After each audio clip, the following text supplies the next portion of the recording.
Bonjour, aujourd'hui je vais vous parler de Skull and Crossbones, donc crâne et os croisés, un jeu de rôle de pirates et boucanier, donc de Fantasy Games Unlimited, qui date de 1980, créé par Gérald Sempura et Anthony Le Bottillier.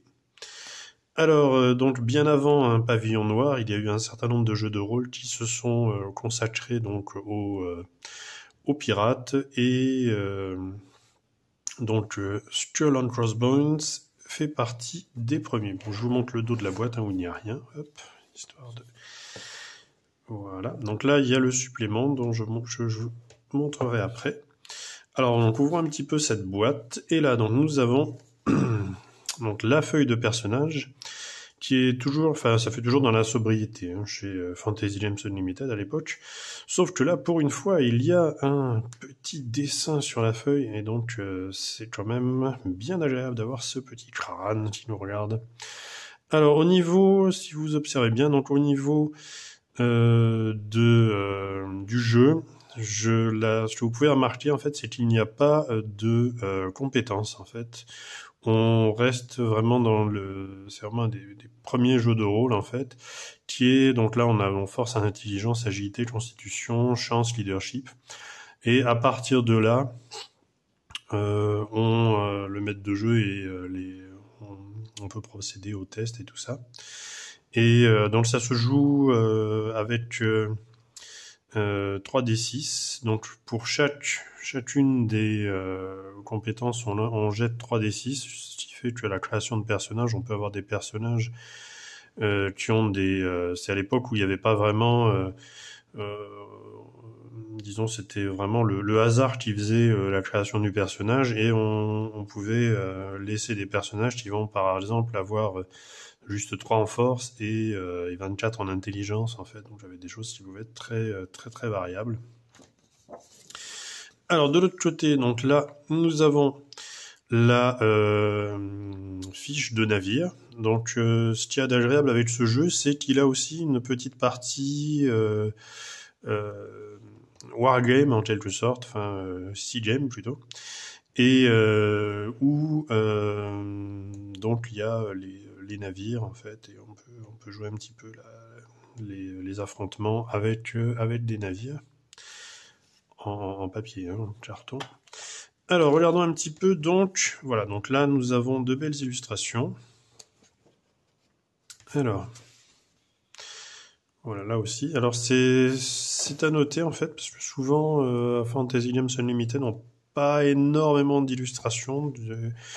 Et là, en fait, je dois dire que les illustrations de Mike Gilbert sont pas mal du tout et bien agréables. Alors, tout comme un peu ils ont fait un petit effort aussi au niveau de la typo, des titres. Donc là, comme je vous ai dit, la création donc des personnages, donc on jette les dés, et donc par exemple pour la force, si on fait à la création, on a entre 4 et 8. Voilà, physically small et witch, un witch, donc petit et faible, etc., etc. Donc là, regardez la belle illustration. Donc intelligence, agilité, chance, leadership. Voilà. À partir de là, en fait, vous allez choisir une spécialité. Alors, enfin plutôt choisir, non, tout est au hasard, donc vous tirez un peu votre spécialité. Et soit vous en avez pas, vous êtes juste un marin, un planquin, comme n'importe lequel, soit sinon il y a comme spécialisation donc canonnier, sailmaster apprenti, donc apprenti maître de mer, maître de navire, et apprenti navigateur. Et après on peut, voilà, si vous faites 96 et 100, vous pouvez être capitaine.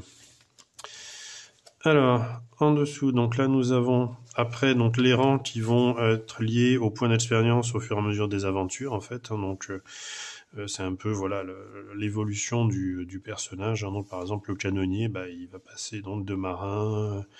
Au début, tout le monde a le rang marin, etc. Puis après seaman, maître d'armes, gunner, capitaine, pirate en chef, jusqu'à roi des pirates. Et donc voilà, je continue un petit peu à vous montrer un petit peu tout ça. Euh, Après, il y a des choses intéressantes, des petites descriptions, la charte des pirates, comment créer et designer le drapeau pirate de son équipe.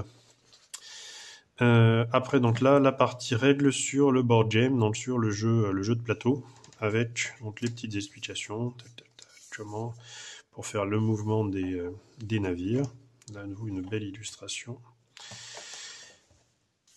Donc toute la partie donc wargame, ce qui est pas mal en fait. Elle est pas bon, c'est pas développé comme un wargame ce qui se spécialiserait en fait dans le.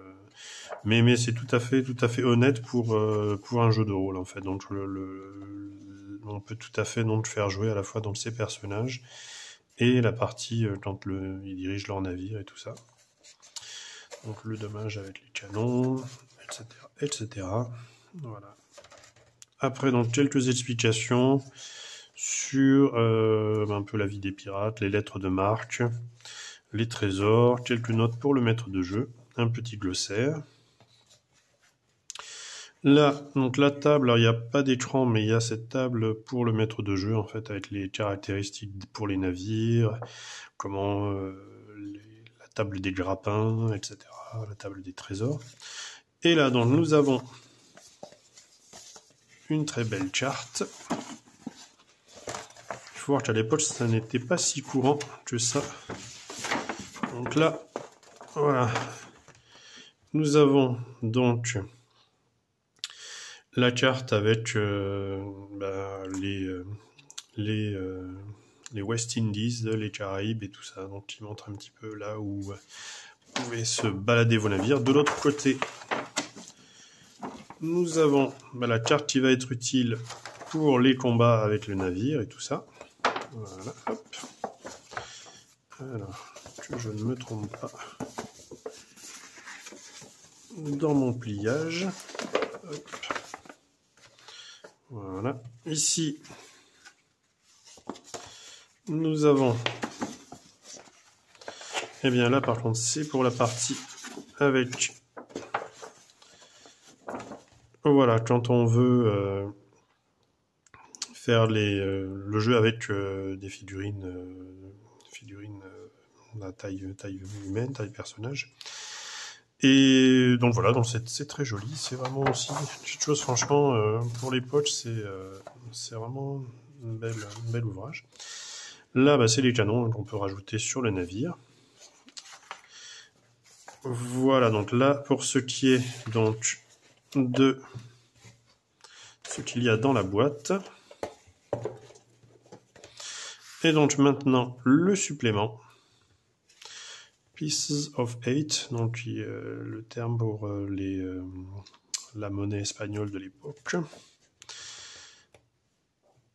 Alors, dans le stade inter là, on rajoute quelques personnages, quel type de personnages en fait, les physiciens, c'est-à-dire les médecins. Il y a des règles sur le vaudou qui sont intéressantes. Ça parle aussi donc des Amérindiens et des Caraïbes. Donc ça parle à nouveau donc un peu plus donc des armes, les carrières. Voilà, à l'intérieur à nouveau une petite planche de chaloupe. Là nous avons, hop, je vais mettre la planche de côté. Voilà, nous avons des descriptions en fait de villes en fait, enfin de ports plutôt, donc la Port-Royal. Après, nous avons Fort-de-France en Martinique, des plans, et après plusieurs petits scénarios qui sont très très courts, mais qui peuvent donner lieu à un travail de maître de jeu en fait, pour les développer.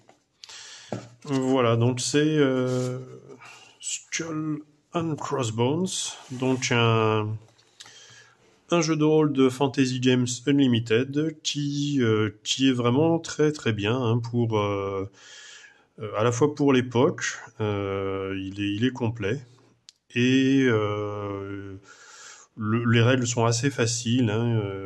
comme je vous dis, il n'y a pas de caractéristiques, il n'y a pas de compétences, il y a des caractéristiques. Et donc c'est agréable, hein. Voilà, un bon jeu. Au revoir.